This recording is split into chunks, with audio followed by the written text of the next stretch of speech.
Welcome to Jothi's kitchen. இப்போ நம்ம இந்த வீடியோவில் மாங்காய் பச்சடி எப்படி செய்யறதுன்னு பார்க்கலாம். அதுக்கு நான் ஒரு மாங்காய் எடுத்துருக்கேன். அதுக்கப்புறம் தாளிப்புக்கு நமக்கு கடுகு, உளுத்தம் பருப்பு, ஜீரகம், அப்புறம் மஞ்சள் பொடி, மிளகாத்தூள் நம்ம காரத்துக்கு ஏற்ற மாதிரி சேர்த்துக்கலாம். அப்புறம் பெருங்காயம், 3 வரமிளகாய் எடுத்திருக்கேன், கொஞ்சம் கருவேப்பிலை, வெல்லம் நமக்கு தேவையான அளவு நம்ம எடுத்துக்கலாம். நான் ஒரு 50லேருந்து 75 கிராம் எடுத்துருக்கேன். இப்போ நம்ம இந்த மாங்காவை தோல் சீவிக்கலாம்.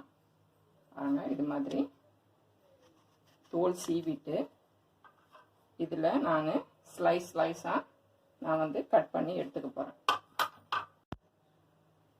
பாருங்கள், மாங்காவை தோல் சீவிட்டு இது மாதிரி கொஞ்சம் கிணமாக நம்ம ஸ்லைஸாக சீவி வச்சுக்கணும். இப்போ நான் அடுப்பில் வானொலி வச்சு பற்ற வச்சுக்கிறேன்.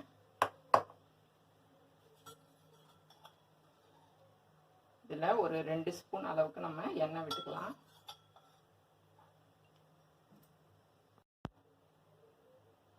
கடுகு நான் சேர்த்துக்கிறேன், ஒரு 1/2 ஸ்பூன் அளவு கடுகு,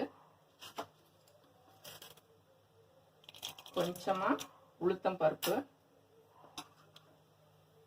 கடுகு வெடிச்சதுக்கு அப்புறம் நம்ம 1/2 ஸ்பூனு ஜீரகம்,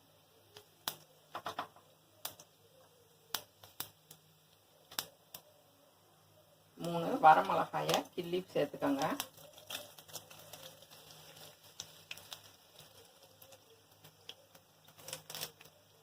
கருவேப்பிலை,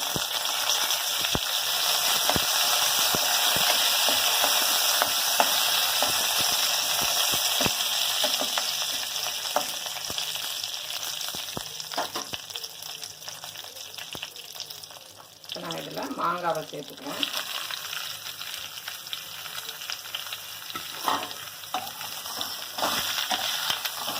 சேர்த்துட்டு ஒரு வதக்கிக்கலாம். இதில் 1/2 ஸ்பூன் அளவு மஞ்சள் பொடி, 1 ஸ்பூன் அளவு மிளகாத்தூள், அப்புறம் இதுக்கு தேவையான அளவு உப்பு.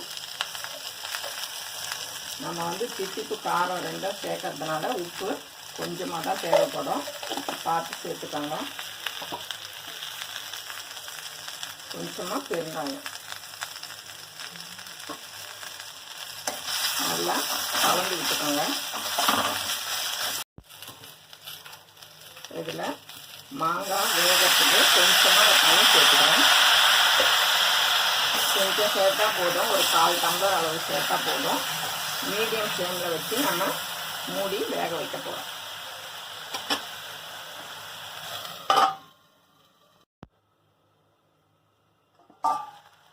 மாங்காய் வேக வச்சு 1 நிமிஷம் ஆயிடுச்சு.